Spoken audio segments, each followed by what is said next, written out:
if you go for club fitting, the industry standard is to fit you to the swing you have on that particular day. And over the last few sections, we've been talking about the ideal or the static fit. Now, the length of the club will control the activity of the wrists and the forearms and the shoulders. So if you have a short club like a wedge, the ratio between shoulder and wrists is quite strong. In other words, with a wedge, I've got to find a lot of wrist hinge in a small amount of time. So if I do shoulder and wrist simultaneously, you can see that my forearms are behaving. They're rolled 90, but it's almost invisible. Now, if we go to the 6-iron, there's still a wrist hinge, not quite as much activity as the wedge, but there's going to be a bit more forearm rotation now. So the swing is morphing just by virtue of the club. And by the time we get to driver, there's such a tiny amount of wrist hinge to be found in the most amount of time that that same forearm rotation becomes more accurate. Now, when I do these YouTube pieces and you guys give me feedback, one of the biggest things you worry about is what are the forearms doing? Some are told to roll and some are told not to roll, and there's just general confusion. So let me just try and help you and say there's no bog standard. It depends upon the club that you're using. So, go right down the handle, pretend I've got a wedge, okay, maximum wrist cock, short and upright. By the time I go back to driver, I'm going to have a tiny amount of wrist cock and the form is going to rotate. So the thing that starts the backswing, well, it can't be the wrists and it certainly can't be the forearms. The thing that starts the backswing is the left shoulder coil. It takes you into plane, and you can see that my wrists are cocking and my form is rolled 90 degrees. Can you see that? So accuracy comes from the left shoulder loading through 90 and the forearms rolling through 90.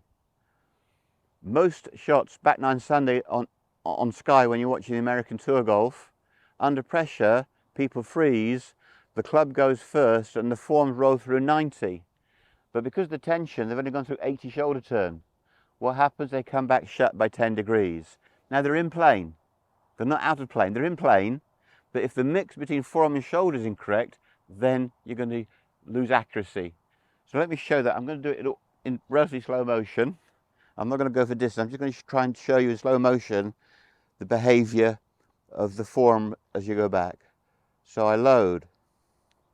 And if I'm full shoulder and full forearm, I'll be neutral through impact. But if the club goes first and I'm 90 forearm but only 80 shoulder, I will come in 10 degrees strong, and that is called a rolling pull. In the P.G.A manual, a pull is out to in with a square face. Not wrong, but there's another way of pulling it, and you're in plane, but your club face and shoulders are out of sync. So here we go. I'm going to load the shoulder. If the left shoulder is complete, I know the forearms are good, I can release freely. Okay. I did pull that a little bit because I was doing it in slow motion for you. I'll give you a better version. Here we go. All right. So I load the shoulder and the forearm rotation is evident, and then I can release. Load the shoulder. Good. I think you can see that one against the backdrop.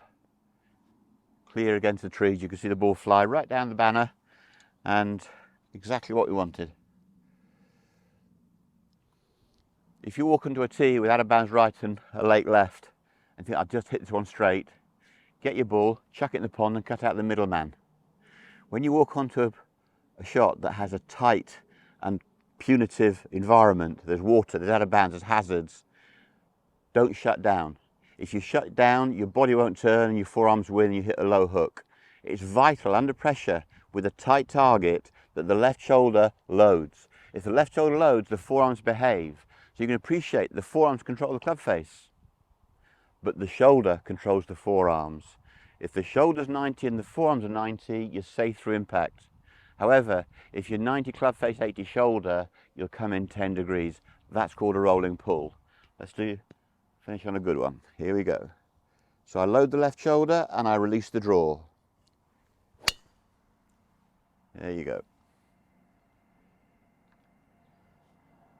So there we have it. The left shoulder to the throat happens with every club that you hit.